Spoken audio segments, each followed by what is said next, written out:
Hey y'all, Cue Ball here,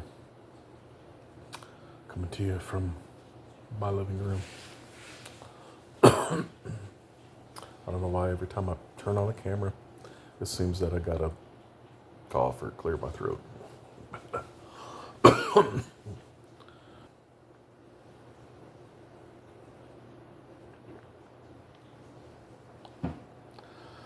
Well, this is Friday. Last night, I did not sleep very good. Had a lot of trouble sleeping and staying asleep. And ended up maybe sleeping 3 hours. Got up early and went ahead and started doing some things in the office. Excuse me. And did manage to get my taxes completed and e-filed.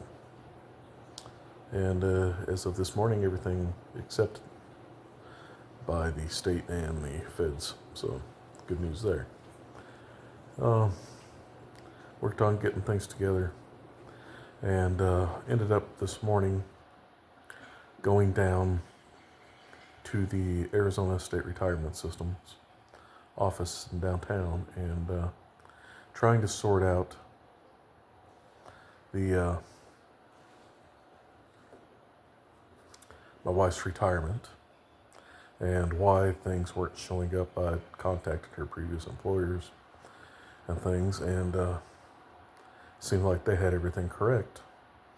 And so I went down there with every piece of paperwork I could imagine to prove who I am, who she is, that where she worked, and that they did withhold, and try to sort that out. I was down there a couple hours, and but it was successful. One of the supervisors down there went through and kept working on it to try to figure out what's going on, and did get it figured out, did get it corrected, did get it fixed. So that part of the things I need to do is going to be moving forward, but apparently they have a little bit of a slow process. All I did was, get the account confirmed and confirm the death. Now there's some paperwork package and then distribution, so it's probably about a month, they figure, time-wise, before anything's noticed and completed there. So, but we're on the way, underway on that. And then been spending a lot of time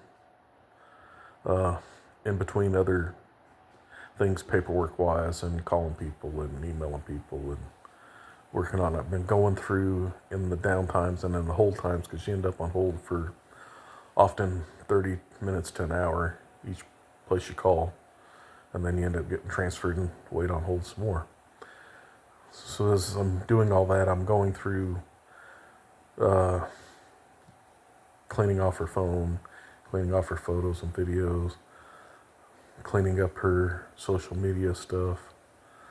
And then I start going through the text messages back and forth, the messenger messages back and forth, the pictures, the videos, and it's just really, really hard to watch and see some of the pictures and videos of where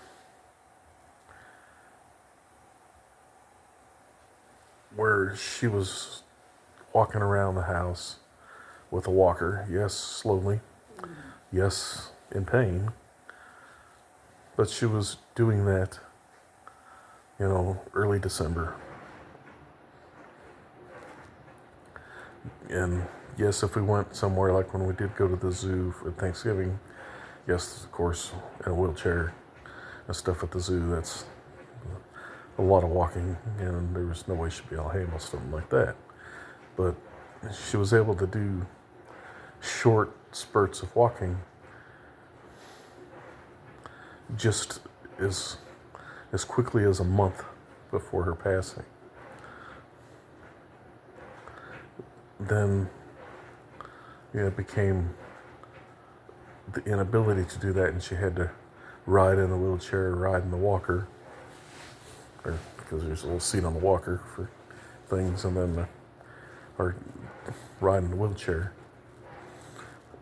and couldn't walk, but then she could stand to make the transfers from sitting to, take a couple steps, turn around, sit back down on the other thing, and things like that. And she could make the transfer as long as, she was helped up. And then I'd be right there as far as, her making the steps and turning around and getting sat down to try to make it seamless. Try to prevent a fall. We went from that to she was sitting right in this area of the house I was in her lift chair. Christmas Day right here. So we go from Christmas Day to January the 15th of her passing, to where things rapidly, things weren't going great before that, but we went into rapidness at that point, to where, she,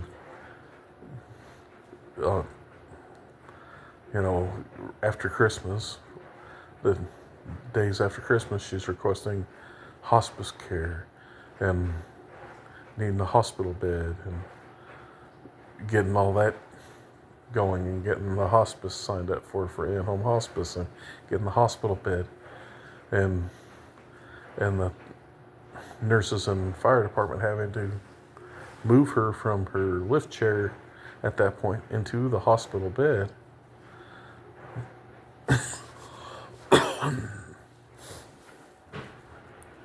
Because she had no strength. So we go from that on the 27th of December to January the 15th.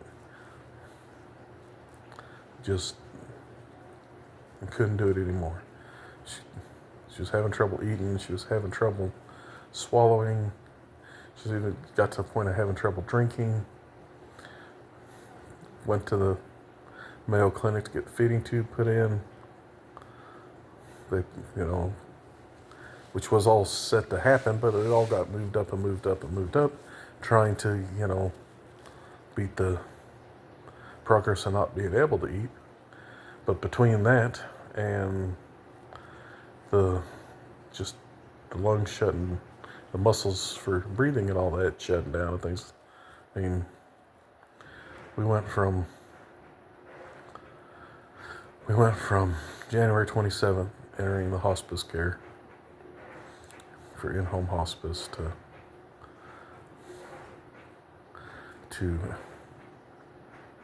April the 15th.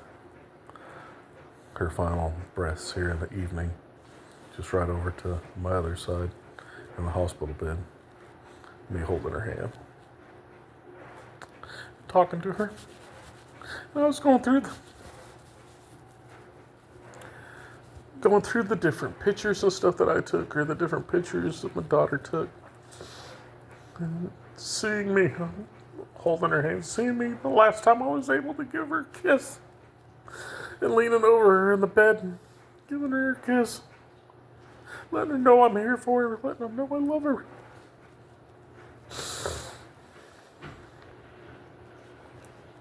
But just going through all this stuff and looking at it and seeing this and, making sure keep all this stuff and get it all organized and in this pot together. So I have all these things. Not necessarily that I want to see them and look at them every day, because I want to remember the happy times and the good times. But to see those final days and those final hours,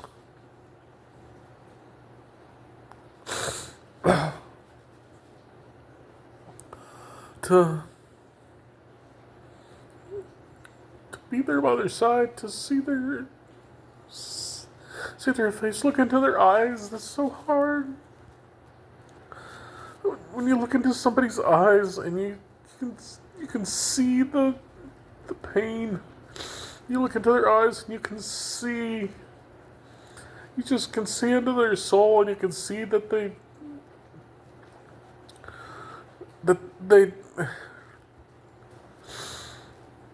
know that they're at the end. They know that they're losing the battle. They know that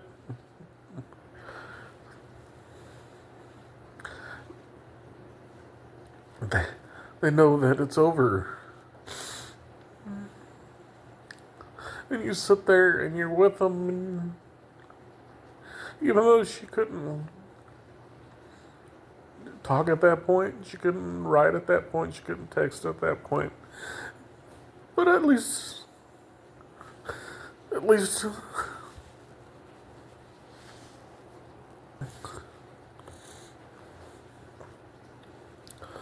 I was able to be there, and I was able to hold her hand and just squeeze her hand in my hand. And it went from, she, the day before, even on the hospital ride home, she could, from getting the feeding tube put in, she was holding my hand in the ambulance as we go back home. And there was still some strength in her, and you could feel her holding me and squeezing my hand, to later that evening at the house where, there wasn't really strength for her to squeeze my hand back, but I couldn't let go. I kept holding her hand, looking into her eyes and talking to her, so she would know that I was there. I did not leave. That I was there for her. I was there trying to provide comfort for her. Comfort for her to the end, to her last breath. And I'm so glad I was able to do that. I'm so glad I didn't cave to the pressures of my employer or things like that, of oh, you need to be working, and stuff. that I made the choice that no, I need to be here. I need to be with her. She's going to hospice, and at that point, even if I could find additional help, and I had some additional help come in a couple different times for just short spurts, but even if I could find additional full-time help, we were at the point that it was more than a one-person job to be able to bathe her and diaper her and things like that once she entered the hospice. But how, and I know what upsets me is that she knew the pressure I was under, trying to get shit figured out with my employer and get the FMLA stuff, and jumping through their frickin' hoops. And that's all a person needs, is frickin' more hoops to jump through. More hoops to jump through to make sure that your job is secure, and to try to not lose the job. And then knowing that I'm staying here and losing money, staying here to be with her and trying to figure out how to supplement income or things like that. And she, it pisses me off that that had to be something that was even in her fucking head. To know that the situation that way, the financial part of it, she was worried and sending me messages about, will disability be approved with Social Security, or, have they figured out your FMLA yet, or you're going to be able to get any, hours, paid hours, or the unpaid hours, or just to see all that and to know that, I wasn't trying to hide things from her, but I didn't want her to have to worry about that. She had enough to deal with on her own. And the pissant people to sit there and just complicate things and make things hard. I mean,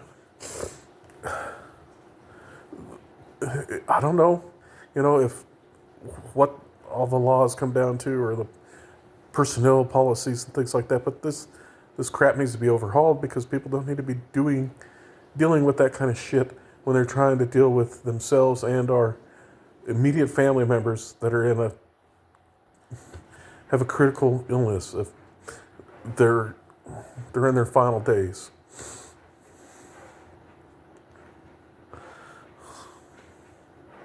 I don't know, maybe there would have been more days or more time, frustrated the hours and then final weeks that I had to spend jumping through freaking hoops instead of being by her side, or doing something with her, or talking to her, or watching a show with her, or, even until the last few days, where she could play Mario Kart or Trivia Pursuit or Risk or something on this Nintendo Switch.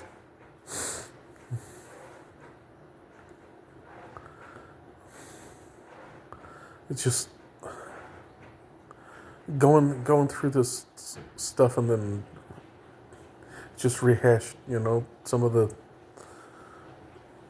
complications and things along the way, and the rapid decline in the last couple weeks. The last couple weeks were terribly hard for everybody, especially her. And to know that there are people out there that all they were doing is trying to make things complicated in her final couple weeks.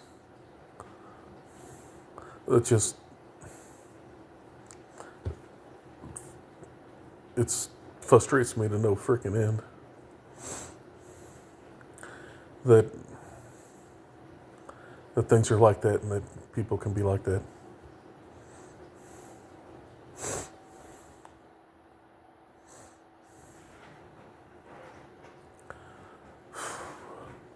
I don't know. I don't wish bad things on these people, but if they ever end up in this situation and they have to deal with similar things, man, I don't know.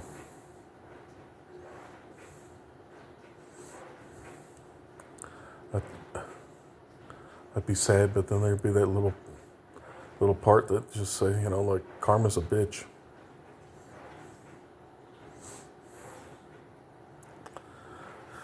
Oh. All right, well, I've rambled on for nearly 20 minutes here now. And I take some deep breaths. See, I'm yawning. Refill my tea and drink some more tea and stuff, but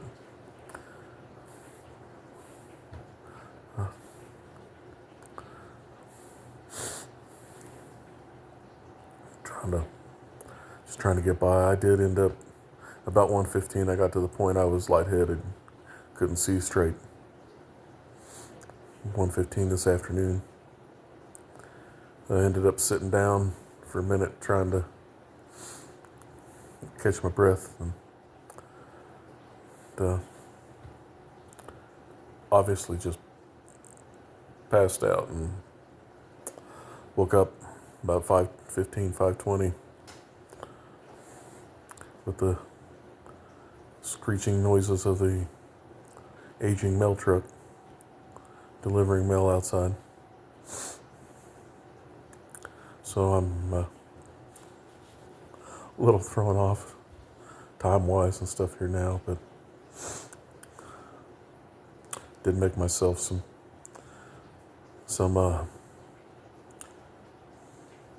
chicken asada tacos for dinner. So I had a few tacos, but just try to finish going through these messages, which is nearly finished now, and these messages and pictures and things to sort out. And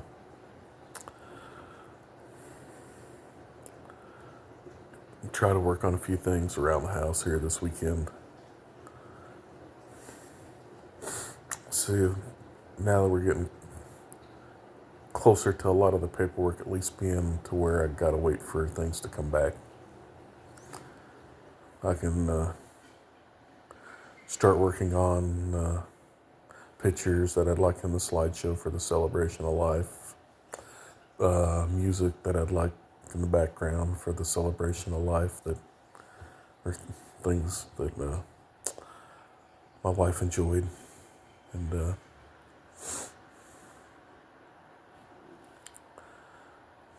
some of that'll be a little bit sad, but I'll try to pick music to represent a music artist and songs that she liked and concerts that we went to, and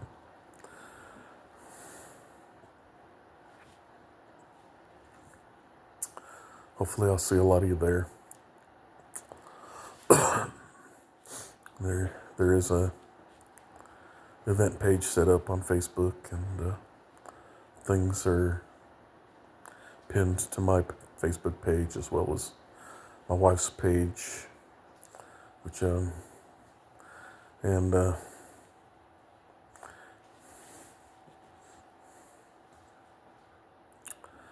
well, work on that and work on a couple things around the house, and eventually get to some other side projects I want to do. Like, we got a lot of, not doing very good at wrapping this up, but we got a lot of, when we go to the concerts, we'd buy t-shirts, and usually the concert t-shirts, they run on the smaller side for a big guy like myself, for things like that. So we'd buy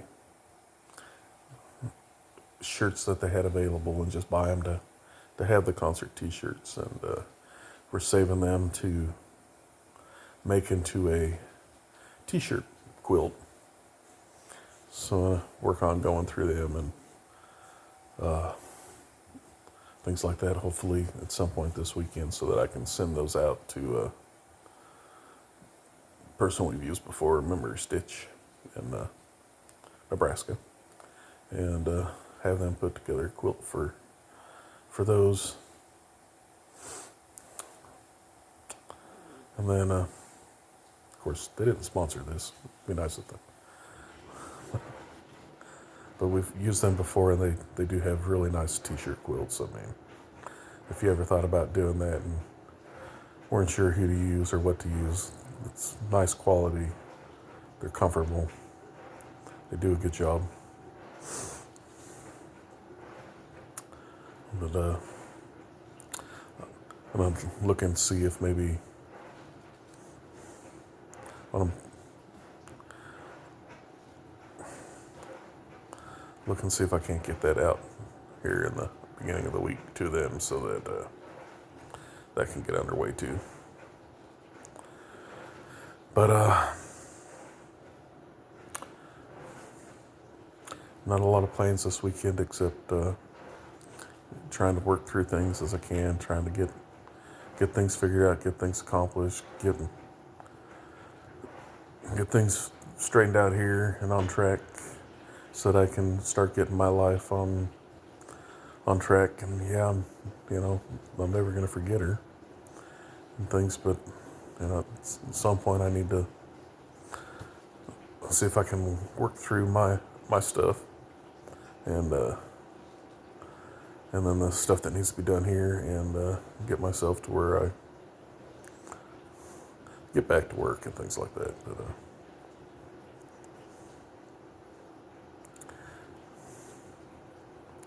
right now, just not a possibility. But, well, until next time, check out the Facebook memorial page if you're so inclined. Join us there if you're so inclined.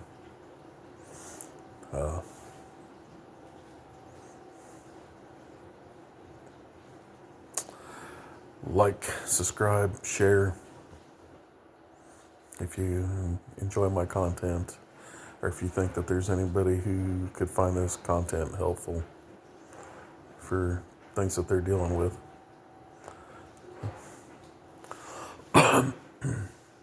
And then until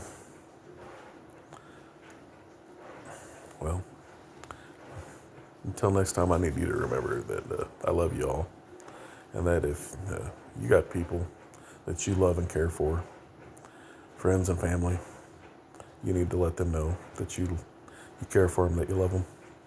And you need to do that as quickly as possible, because your time's ticking, their time's ticking, and nobody knows when that time runs out. And you don't want it to be too late. And that's one thing I'm grateful for. I told her repeatedly how much I love her and how much I cared for her. And I was there as I promised. Did everything I could for her. Trying to be the best person and husband I could be. Maybe I'm not a perfect person. Nobody is.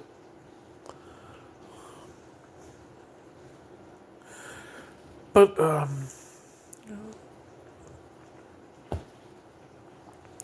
at least she knows how much she meant to me. I just wish I could have more time. More time. Until next time.